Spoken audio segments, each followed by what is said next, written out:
Bonjour à tous et bienvenue pour ce 12e live My Sweet Imo, 12e conversation dans votre salon, conversation dans mon salon, dans votre salon et dans le bureau de Sophie Richard. Bonjour Sophie. Bonjour Ariane. Tu vas nous parler un peu du positionnement singulier de ton agence, de ton réseau immobilier. Sophie, tu es basée au Sable d'Olonne. Tout à fait. Là, on n'est pas dans mon salon de chez moi, on est dans mon chez moi professionnel, dans mon salon d'accueil au Sable d'Olonne. L'agence Pilote est située au Sable d'Olonne. Et puis, je suis dans le deuxième local, l'agence Pilote, l'agence Viagimo des Sables d'Olonne qui fait de la transaction viagère sur le secteur de la Vendée. Donc, tu es la spécialiste du viager. Et alors, Sophie, je disais donc 12e conversation de salon et enfin la première femme invitée à cette émission. Bravo! Ça fait du bien aussi. Ah, mais non pas, j'aime beaucoup les interviews avec les hommes, mais c'est vrai que il n'y avait pas eu beaucoup de femmes encore dans ces interviews-là. Donc, je suis ravie de la partager avec toi, Ariane. Bon, ben, c'est super. Donc, tu es confinée au Sable d'Olonne. Ta vie professionnelle, elle rayonne donc à partir de là-bas. Comment ça s'est passé pour toi, le confinement? Le confinement, comment ça s'est passé? Alors déjà, avant l'annonce du confinement, moi j'ai d'abord eu la première décision du président de la République qui nous a annoncé la fermeture des écoles. Donc j'étais avec mon conjoint sur notre canapé avec mes deux enfants. J'ai un petit gamin qui a eu 5 ans il y a une semaine et puis Joy qui va avoir 13 ans. Et là, quand il a annoncé la fermeture des écoles, là je me suis dit, oh mon Dieu, là il y a quelque chose qui ne va pas. Et donc, du coup, ça a été vraiment voilà, le premier pied dans cette période très particulière, un peu hors temps du confinement. Et juste après, parce que c'était déjà organisé, j'ai rejoint un groupe de copines pour fêter les 41 ans d'une de mes meilleures amies dans un spa urbain. Donc, autant dire qu'il n'y avait pas encore les règles obligatoires sanitaires avec 1 mètre de distance parce qu'à 10 dans un hammam, on n'était pas vraiment dans le cadre. Voilà. Et donc, on l'a su après qu'il y avait un confinement. Donc, j'étais déjà chez moi au Sable d'Olonne. J'habite à 5 minutes de mes agences. Donc, c'est vraiment très confortable. Donc là, changement mis en place, créer des process pour les collaborateurs, accès aux serveurs, mettre les adresses mail sur les portables de chacune, transfert des dossiers. Parce qu'on ne savait pas où on allait, comme tout le monde. Donc, on s'est adapté. On s'est adapté et puis comme j'ai déjà pu te le dire, Ariane, l'adaptation a ses vertus aussi. On sort de sa zone de confort, ça nous bouscule un petit peu et ce sont, j'en suis certaine, des points d'apprentissage. Donc, adaptation. Adaptation, souplesse, agilité, créativité. Comment ça se passe une journée de confinement pour Sophie Richard au Sable d'Olonne en ce moment? Écoute, assez proactive, assez particulier.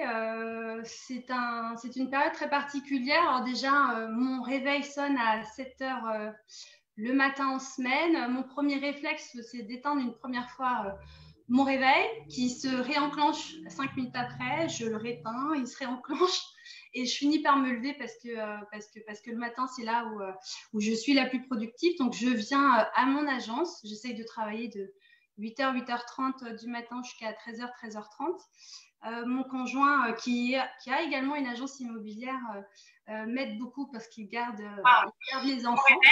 Je m'entends en écho. Ah, c'est bon. C'est bon, c'est réglé, Ariane. C'est réglé.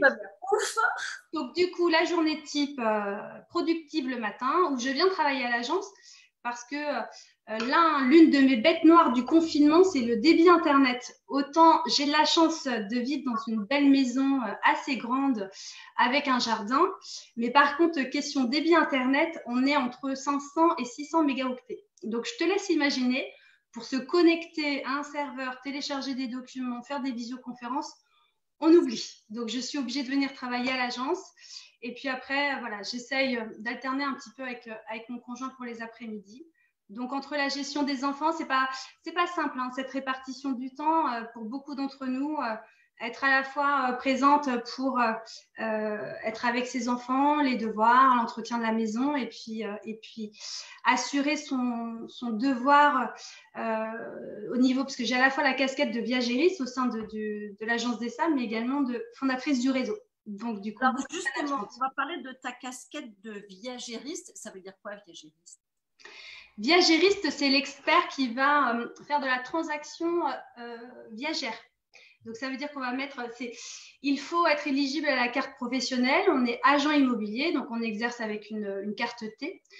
Et on va faire une entremise immobilière entre un acquéreur, qu'on appellera un débit-rentier, et un acquéreur, qu'on appellera un crédit-rentier. Donc, c'est de faire de la transaction viagère. D'accord. Écoute, j'ai perdu le retour, mais j'imagine que tout va bien. Moi, je t'entends super bien, en tout cas. Mais c'est pas grave.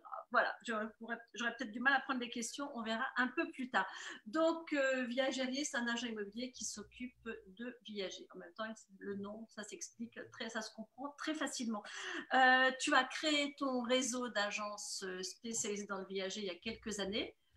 Tu es une entrepreneuse très successful, tu as remporté plein de prix d'entrepreneuriat de franchise. Comment l'idée t'est venue? Tu peux nous raconter un petit peu Alors, écoute, moi j'ai eu un parcours à la base de droit, donc j'ai fait des études juridiques. Je me dirigeais pas forcément même pas du tout dans l'immobilier, parce qu'à la base je suis pénaliste et sciences criminelles, donc rien à voir. J'ai eu la chance d'être recrutée dans une agence départementale d'information sur le logement, donc en Vendée. Les ADIL renseignent les particuliers, les collectivités locales, les professionnels de l'immobilier sur toutes les questions sur l'immobilier. Donc, j'y ai travaillé pendant 10 ans à DIL. D'information sur le logement. Sur le logement, c'est ça. Donc, j'ai pu conseiller pendant une dizaine d'années en qualité de juriste, spécialisée en droit immobilier. J'ai beaucoup appris. J'ai eu le contact client, le contact avec les professionnels, le contact avec les collectivités. Et puis, au bout de 10 ans, envie de changer. Voilà, donc j'ai démissionné et puis j'ai rejoint mon conjoint qui avait déjà son agence immobilière qui faisait de la transaction traditionnelle. J'ai développé un portefeuille de gestion locative. Donc, il m'a appris un peu les rouages de l'immobilier. J'ai fait comme tout agent immobilier doit faire à ses débuts. C'est pas parce qu'on a fait du droit immobilier qu'on est compétent en tant qu'agent immobilier. Donc, j'ai fait mes gammes. J'ai été découvrir mes quartiers et puis voilà, j'ai appris ce métier. J'ai eu la chance de me spécialiser dans la vente en viager et puis j'ai tout de suite adoré ce dispositif. Et là, j'ai opté pour suivre mon intuition, m'engager pleinement. Parce qu'un entrepreneur, c'est ça avant tout, c'est savoir s'engager pleinement et avec conviction. Et le marché du viager était, à mon sens, un marché en devenir. C'est un métier qui est humainement très riche et intellectuellement très riche. Donc, à tous ces égards-là, je me suis investie pleinement dans cette transaction. J'ai décidé de ne faire que ça, de me spécialiser. Et le jour où je me suis spécialisée, beaucoup m'ont dit mais t'es folle, jamais tu vivras à faire que de la transaction en viager. Voilà, donc j'ai décidé quand même d'écouter mon intuition. Je l'ai fait. J'ai triplé mon chiffre d'affaires dans l'année où je l'ai fait. Donc voilà, j'ai exercé ce métier-là et puis au bout de quelques temps, je me suis dit mais pourquoi il n'y a pas de franchise en viager, en commerce organisé vraiment déployée? Il y avait déjà quelques viagéristes, mais avec quelques antennes, mais pas comme on peut avoir des belles enseignes. Alors, je ne vais pas tous les citer, mais Orpi, Century 21, Guilloquet, Stéphane Plaza, bon, voilà, toutes ces agences-là. En viager, il n'y avait pas. Donc, je me suis dit, je vais le faire. Et puis, fin 2017, je me suis lancée et j'ai lancé officiellement le réseau Viagimo. Voilà l'histoire. Voilà l'histoire. Alors, revenons à un petit formulaire, un petit questionnaire de confinement.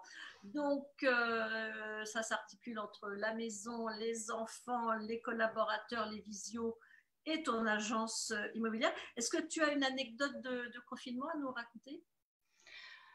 Les anecdotes, il y en aurait plein. Celle du hammam pré-confinement. Après, c'est ça. Alors déjà, voilà, j'ai déjà une bonne note de fin avant le confinement d'avoir partagé un moment entre copines dans un spa urbain, donc c'était très sympa. Dans les anecdotes, écoute, je crois que j'ai jamais fait autant de loups touche-touche. Je ne sais pas si tu connais, mais de loup touche-touche. Donc, je fais mon sport avec les enfants. Donc, on a l'habitude en fin de journée, en plus, on a de la chance, il fait très beau, on habite près de la mer. On va se promener avec les enfants parce qu'on a besoin de s'aérer, donc trottinette, vélo ou de temps en temps j'essaye de courir, mais pas assez à mon goût.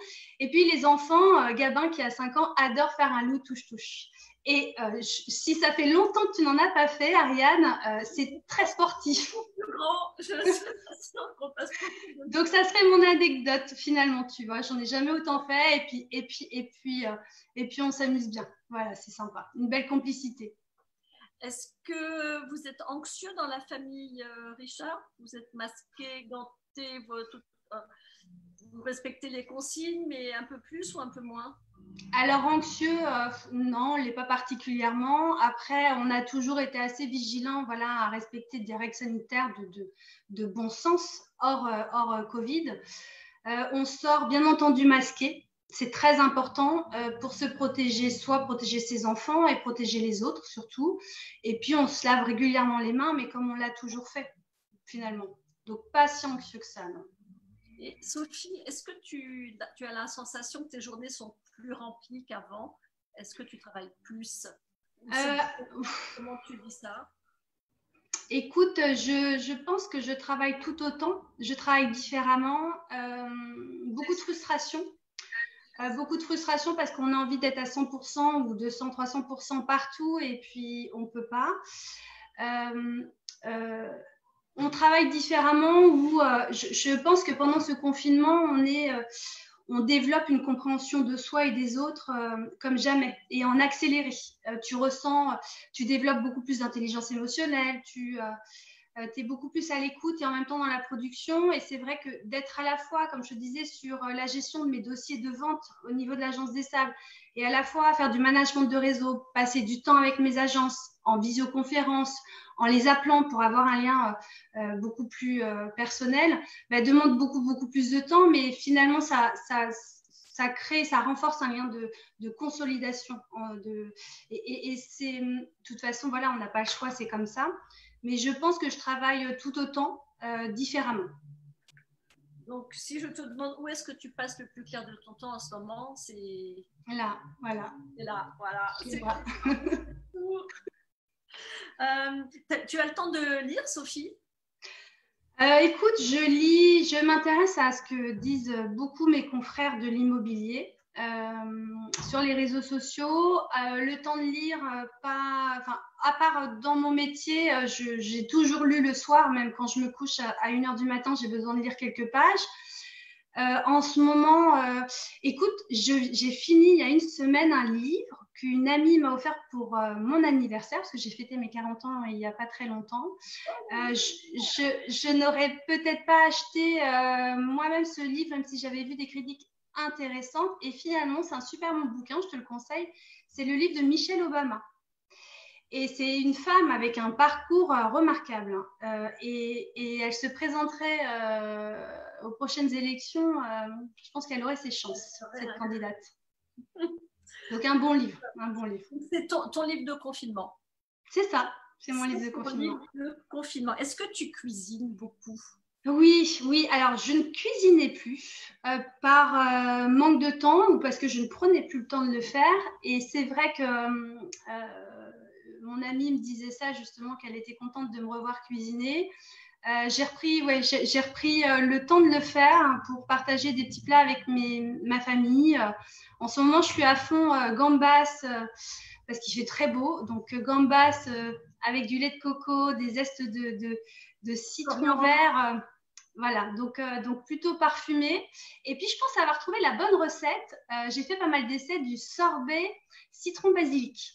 Donc, si tu as l'occasion de venir au Sable, écoute, je t'en ferai déguster. Déguster tout ça, très vite. Un air de printemps, un air d'été même plutôt. Un air d'été, mais ici, il a fait très beau, et il fait très beau encore aujourd'hui. Tu regardes de la télé, des séries? Je ne suis pas très série. J'ai jamais été très série. J'aime pas trop tout ce qui est addictif, mais puis j'ai pas le temps surtout. Écoute, le dernier film que j'ai vu, c'est pas plus tard que dimanche. C'était alors le titre, je crois que c'est Tous en scène. C'est un dessin animé en fait que j'ai regardé avec mes enfants et mon conjoint sur le canapé. Et puis c'était très sympa. Ça permet de débrayer un petit peu le cerveau qui tourne peut-être trop et puis de passer un petit moment de complicité et de rire avec les enfants. Donc c'était mon dernier film de confinement. Et tu es accro aux infos Covid toute la journée? Ah non, oh là là. Non, non, non. Moins il y a de télé à la maison, mieux je me porte. Je préfère faire l'action d'aller chercher l'information qui m'intéresse, mais non, j'aime pas déjà les bruits de fond de télé qui, voilà, j'ai pas besoin de cette présence pour me sentir bien chez moi, donc et puis c'est vite anxiogène, alors donc il faut rester à l'écoute, faut se renseigner, mais faut prendre voilà beaucoup de prudence et puis et pas être voilà, pas être dans ce registre-là.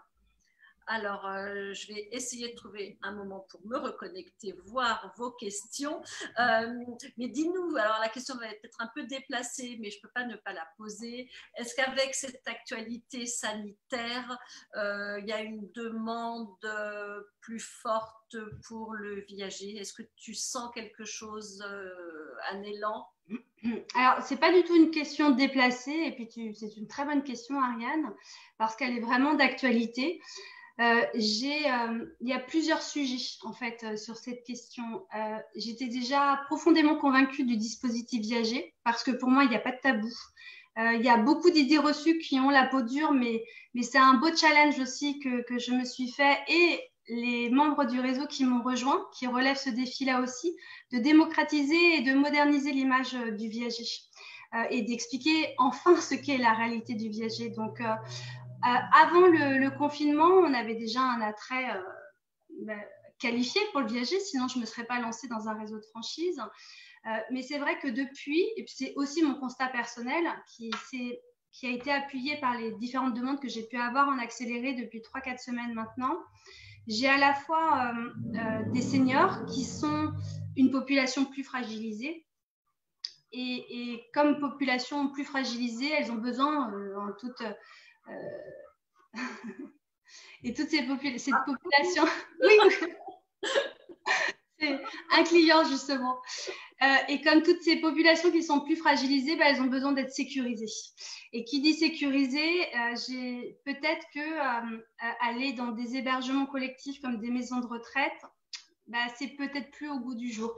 Et j'ai eu notamment, pas plus tard que hier en fin d'après-midi, une fille qui m'appelait pour le dossier de sa maman en me demandant voilà, des solutions, comment faire pour sécuriser ses parents parce qu'elle ne voulait pas qu'ils partent en maison de retraite et qu'ils avaient besoin d'un maintien à domicile. Donc le viager, sans rentrer dans les détails, le viager permet d'obtenir des revenus complémentaires, de rendre mobile l'argent qui est enfermé dans ce capital immobilier. Ces vendeurs, ces crédits rentiers disposent d'une richesse qui est malheureusement immobilisée. Donc l'objectif du viager, c'est de rendre mobile cet argent en revenus complémentaires pour assurer un maintien à domicile. Et puis, j'ai aussi des acquéreurs qui, malheureusement, pour certains, avaient des placements en bourse. Et on connaît la trop forte, trop grande volatilité des marchés boursiers et qui a connu des pertes fracassantes. Et qui se disent, ils étaient déjà convaincus de l'immobilier, ça reste une valeur tangible, sécure pour beaucoup d'entre nous, une valeur refuge, et acheter de l'immobilier des côtés, c'est le viager. Donc, on investit son argent sans mise de fonds initiale importante, sans recours nécessairement au prêt, et on entend parler que les taux de crédit vont certainement remonter, donc le viager est aussi un moyen d'accéder à la propriété. Si tu veux, je pourrais y revenir. Donc, ces investisseurs se disent, bon, je veux plus, j'ai perdu beaucoup d'argent, je veux placer mon argent, mes économies, dans un placement immobilier sécurisé, un rythme progressif dans le temps, avec des frais de notaire réduits, avec une pression fiscale atténuée, parce que pas de revenus fonciers, au titre de l'IFI, c'est beaucoup plus accessible. Et ils se disent, et le viager, parlons-en. Voilà. Donc, c'est vrai que j'ai de plus en plus de demandes et pas pour ces raisons, on pourrait dire morbides ou autres. Alors, tu peux rire de plein de choses, mais je pense que le sujet n'est pas là finalement. C'est beaucoup plus décomplexé qu'on ne le pense finalement, le viager. Donc, c'est une solution ancienne, mais qui, à mon sens, est très, très actuel. Bon, l'image a beaucoup bougé ces dernières années. Ça y est, j'ai réussi à me connecter, tout va bien. Bonjour Oli, bonjour Valérie. Comment fait-on pour trouver des maisons en vente en viager? Et j'ai une deuxième question, où trouve-t-on des maisons en vente en viager? Ah, mais partout en France, Valérie. Tout le monde. Partout en France. J'ai envie de répondre que tout le monde est concerné par le viager. Tout le territoire français est concerné. La problématique du financement de la dépendance, on l'a partout. La problématique de l'accession à la propriété qui est jugée de plus en plus difficile par les Français, on l'a partout. Après, côté acquéreur, il faut se poser les bonnes questions, essayer de comprendre pourquoi on veut investir, quels sont les objectifs et surtout quel est le panier, quelles sont les conditions financières pour investir en viager. Est-ce que c'est pour y finir ses vieux jours au moment de la retraite ou est-ce que c'est pour faire un investissement, comme on l'a vu dans la pierre, à un prix réduit progressivement dans le temps? Donc, en fonction de ces critères-là, on pourra, le viagériste en tout cas, compétent, pourra écouter et rediriger et adapter la meilleure solution à la situation patrimoniale et financière, bien entendu, de l'acquéreur. Donc, on peut en trouver dans les grandes métropoles, à Paris, Lyon, Bordeaux, effectivement, où les prix au mètre carré s'envolent et puis un retour sur un investissement très tangible, tout comme sur les agglomérations de moins de 100 000 habitants, mais qui ont une attractivité et une pertinence avec une très belle rentabilité aussi. Donc, on en trouve sur tout le territoire. Mais comment on fait pour trouver des maisons? Eh bien, on va sur le site viagimo.fr et puis là, on fait son shopping. Voilà. Donc, vous trouverez toutes les bourses, tous les budgets, toutes les typologies de logements. Je veux un appartement. Donc, c'est assez intuitif. Vous verrez, le site est bien fait, assez coloré, avec plein d'informations. Vous pouvez télécharger aussi un guide pratique du viager qui vous explique tout. Mais blague à part, vous pouvez vous placer votre curseur par rapport à vos conditions financières, par rapport à votre zone géographique, par rapport à votre typologie de logement. Et puis, on est pas mal d'agences immobilières maintenant via Gimo, donc vous avez une offre assez variée. Un maillage varié. Autre question, est-ce que j'ai le droit de proposer à mes parents de vendre leur maison viager pour pouvoir payer leur maison de retraite? Bien sûr, mais bien sûr. C'est ce que je te disais tout à l'heure. J'ai vraiment de plus en plus de familles parce que, en tant qu'enfant, en tout cas pour ce qui nous concerne, on veut tous la sérénité, la sécurité financière de ses parents. Nos parents ont travaillé, économisé toute leur vie pour injecter leur épargne, leur économie dans leur maison. Ça reste la maison de famille, ils y sont attachés, ils y sont bien, ils n'ont pas besoin de partir en maison de retraite, mais le niveau de vie auquel ils étaient habitués est largement réduit à la retraite et ils doivent trouver des solutions complémentaires. Et des fois, il ne faut pas aller chercher très loin, on peut mettre en vente en viager et apporter le dossier de leurs parents pour qu'on conseille l'ensemble de la famille sur la meilleure solution à adopter. Donc, la réponse est oui.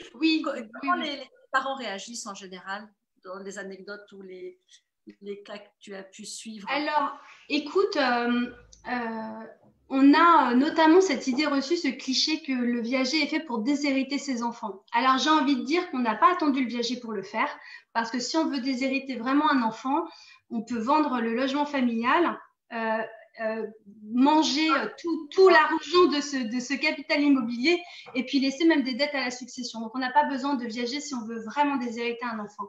Et au contraire, j'ai plutôt des vendeurs qui veulent aider leurs enfants de leur vivant et leurs petits-enfants.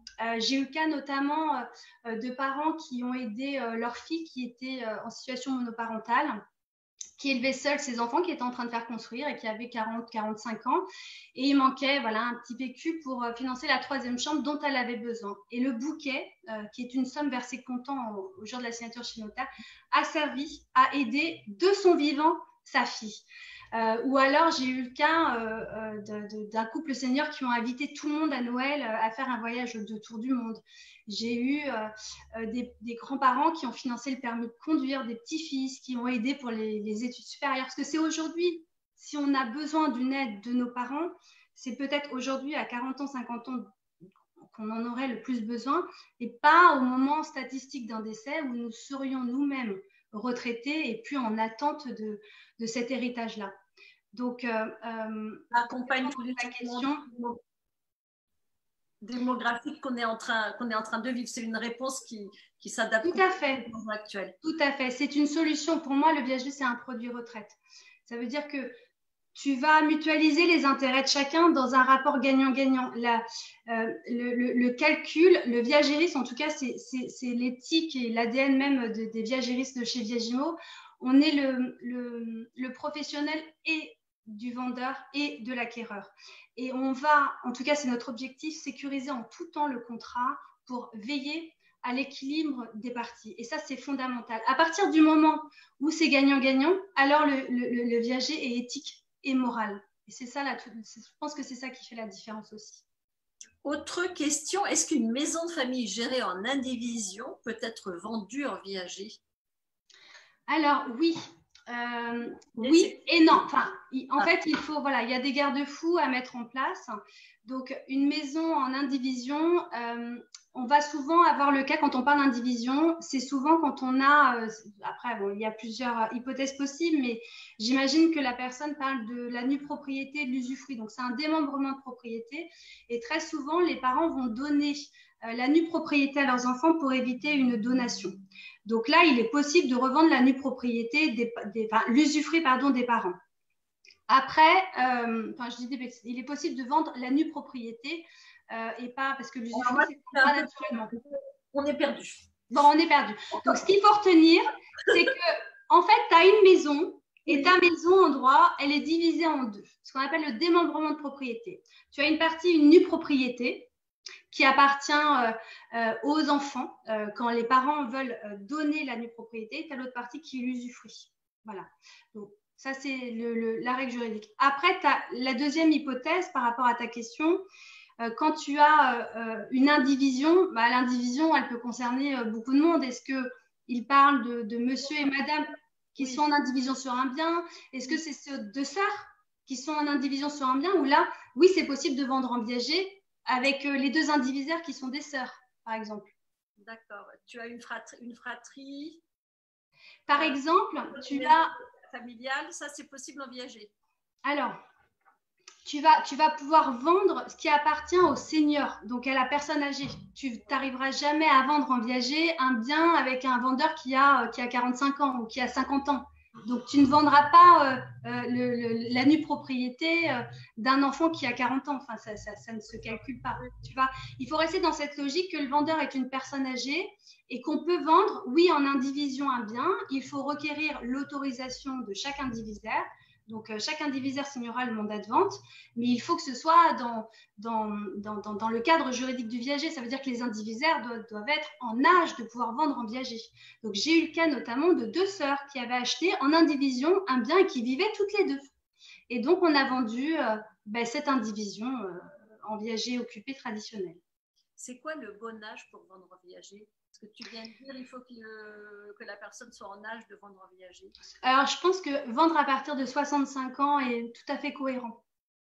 Après, on va aussi, c'est encore une idée reçue, certains viennent me voir en disant « je veux acheter absolument à quelqu'un qui a plus de 80 ans, 85 ans ». Je demande pourquoi. Et souvent, les acquéreurs se trompent un petit peu de cible. Plus on va acheter jeune en tant qu'acquéreur, plus on peut acheter un vendeur qui est jeune. Et ça veut dire que le prix du viager sera beaucoup plus attractif financièrement, beaucoup plus accessible. Parce qu'il est raisonnable d'avoir un delta d'âge de 15 à 20 ans entre le vendeur et l'acquéreur. Donc, si tu achètes à 45 ans, tu peux très bien acheter à un vendeur qui a 65 ans et il y a une décote qui frôle les 60%. Décote d'occupation. Très intéressant. Dominique nous dit « Mes voisins m'ont dit qu'ils ont vendu leur maison en viager libre. » Ça veut dire quoi? Donc, il y a plein de questions. C'est bien. Alors, Dominique, si vos voisins ont vendu en viager libre leurs biens, c'est une très bonne chose. Voilà. Ça veut dire quoi? Ça veut dire que le bien est vendu sans occupant, à la différence du viager occupé. Le viager libre sera très intéressant pour des acquéreurs notamment qui souhaitent accéder à la propriété.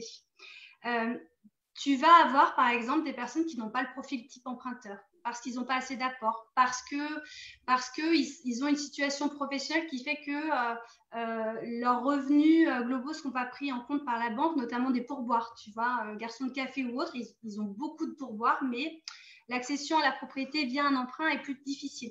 Ben, ces personnes-là vont pouvoir accéder à la propriété, devenir propriétaires de leur résidence principale via le viager libre, où tu n'as pas besoin d'avoir recours à l'emprunt. Donc, un viager libre, c'est un bien sans occupant. Ton vendeur te remet les clés au jour de la signature chez le notaire et toi, acquéreur, tu peux vivre dans ce logement-là. Et pour le vendeur, l'intérêt du viager libre, c'est de percevoir à vie, c'est d'avoir une assurance à vie de percevoir des revenus complémentaires pour notamment financer une maison de retraite qui avoisine les 3 000 € quand même par mois par personne. Il ne faut pas l'oublier. Alors Dominique nous pose aussi une question bonus. C'est-il beau en Vendée? Magnifique. Regardez-le. Très beau au Sable d'Olonne. Il fait très beau et écoute, je t'aurais bien emmené parce que la mer elle est juste là, juste à côté. Après j'aurais pas le wifi donc je te perdrais et je le ferai pas, mais je t'enverrai une photo si tu veux en commentaire de la mer. D'accord? Je ferai ça. Au moment de se dire au revoir, on a parlé cuisine. Tiens, on a parlé de bonne résolution. Est-ce que tu as une résolution de confinement ou une devise de confinement? Une devise de confinement, écoute, ça serait lavez-vous les mains, prenez soin de vous et vous prendrez soin des autres comme ça. Voilà, ça serait ma devise. Qu'est-ce que ça va changer pour toi la semaine? Qu'est-ce qui change pour toi la semaine prochaine? Qu'est-ce qui change pour moi la semaine prochaine? Eh bien, écoute, c'est pas programmé du tout, mais comment ça se passe très clairement la semaine prochaine? Je crois que j'ai 8 ou 9 visites de programmées. Donc, tu vois, quand je te dis que oui, ça suscite un intérêt certain pour les acquéreurs et les vendeurs, ben, voilà. Mise en pratique, j'ai des visites qui sont programmées depuis quelques temps et on fait ça la semaine prochaine. Alors, on a mis en place, bien sûr, pour le réseau, un guide sanitaire avec des préconisations, donc un respect des gestes barrières. Donc, on ira en visite enfin, bien entendu, au préalable, on a l'accord des vendeurs, sinon on n'irait pas. On conseille aux vendeurs de ne pas être présents dans le logement pour la première visite. Les visites sont bien entendues, mais ça a toujours été le cas, même avant le confinement. Les acquéreurs sont vraiment sélectionnés en amont. Donc, ça veut dire qu'il n'y a pas de curieux qui viennent visiter. Donc, ce sont vraiment des personnes très intéressées qui connaissent la mécanique du viager. Et puis, ces visites, on les fera avec des gants, avec des masques. Les acquéreurs ne toucheront pas, avec un véhicule séparé. Donc voilà, on met en place les précautions parce qu'on est justement avec un public très fragile. Et ça, je peux t'assurer que j'y veillerai, vraiment. Sophie, le marché immobilier, il est à l'arrêt depuis 2 mois. Comment tu vois la sortie? Est-ce que tu penses qu'au niveau des prix, qu'est-ce qui va se passer? Est-ce que tu as un avis là-dessus ou... Oui, bien entendu, j'ai un avis. Après, j'appelle plus à la vigilance, à la précaution. Enfin, pour moi, il n'y a pas de raison que les prix de l'immobilier baissent. Pour moi, il y a eu un marché qui a été mis sur pause. On a eu un arrêt brutal sur image de l'économie. Donc maintenant, moi, j'avais des dossiers. Hein, les notaires faisaient des signatures à distance. Donc mon activité, en tout cas pour ce qui concerne l'agence des salles, et puis je sais que les autres agences également, ont repris depuis quelques semaines un rythme de transaction, sans visite bien entendu. En tout cas, répondre aux questions, parce que les gens ont pris le temps aussi de s'intéresser au viager. On a eu beaucoup de téléchargements du guide pratique du viager, justement, depuis le site internet. Et les gens ont pris le temps de s'y intéresser et donc de formuler leurs questions. Maintenant, est-ce que les prix de l'immobilier, moi personnellement, je ne suis pas experte en marché. Maintenant, en toute objectivité, je ne comprendrai pas les raisons. Hormis effectivement des problématiques de si nos entreprises vont mal, s'il y a des licenciements, si les personnes ne peuvent plus accéder à la propriété à cause d'une précarité sociale. Donc là, oui, effectivement, il y aura un impact direct. Et ce seront des dommages importants. Et puis également que les taux d'intérêt remontent. Après, depuis le temps qu'on en parle, voilà. Mais après, à part ça, non, je pense que l'immobilier restera toujours la valeur tangible et sécure pour beaucoup de Français. Alors maintenant, revenons sur la question là tout à l'heure, disant que voilà, tu es la première femme à participer à ce rendez-vous sur 12 rendez-vous, évidemment, c'est très peu. On est très loin de la parité dans l'immobilier. Comment est-ce que tu vis ça au quotidien? Ah, écoute, c'est une très bonne question, délicate. Écoute, en tout cas, pour mes débuts, tu vois, en 2016-2017, j'ai eu la chance d'aller voilà, aux côtés de fondateurs de réseaux, enfin, pas de fondateurs forcément, mais en tout cas de présidents de réseaux immobiliers ou autres, dans les grands salons, au cours de tes interviews également. Et puis, j'ai vite remarqué qu'il n'y avait pas beaucoup de femmes dans les salons de la franchise, au Rent ou autre. C'est vite. Pas beaucoup, pas beaucoup. Et d'ailleurs, Ariane, puis bon, j'ai été très bien accueillie dans l'ensemble, mais c'est vrai que, bon, voilà, on se dit, tiens, la petite blonde, la petite jeune qui vient des Sables d'Olonne, voilà, c'est normal. Après, écoute, à toi de faire preuve de compétence et puis de t'affirmer. Et puis, je pense que c'est un sujet qui est présent dans pas mal de domaines. Et je me souviens notamment de notre première rencontre, Ariane.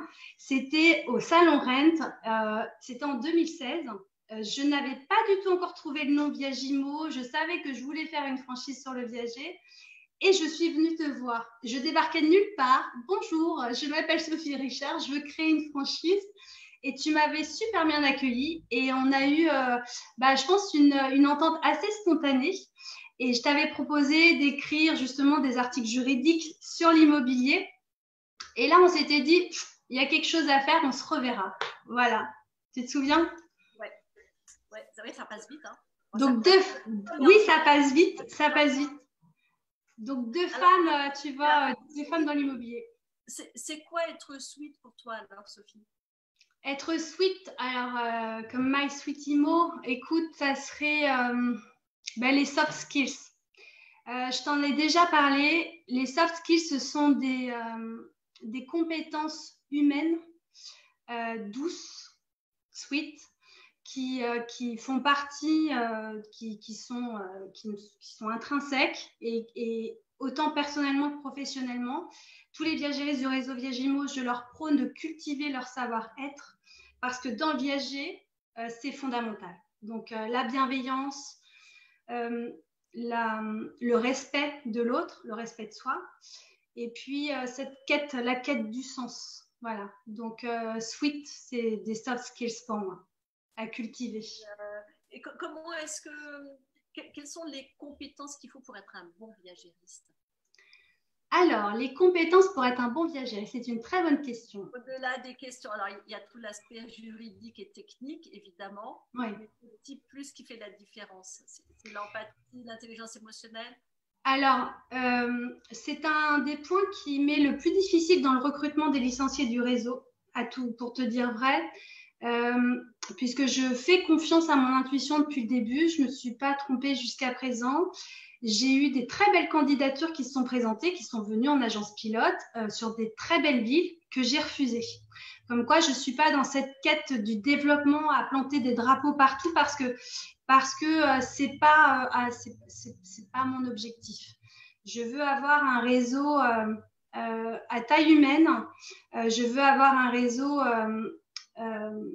avec une alliance fédératrice très forte, parce que c'est ce qui fait la qualité. Un bon réseau, ce sont les membres qui composent le réseau qui fera un bon réseau. Et co-construire les outils d'aujourd'hui et de demain, c'est l'une des clés de réussite, j'en suis convaincue.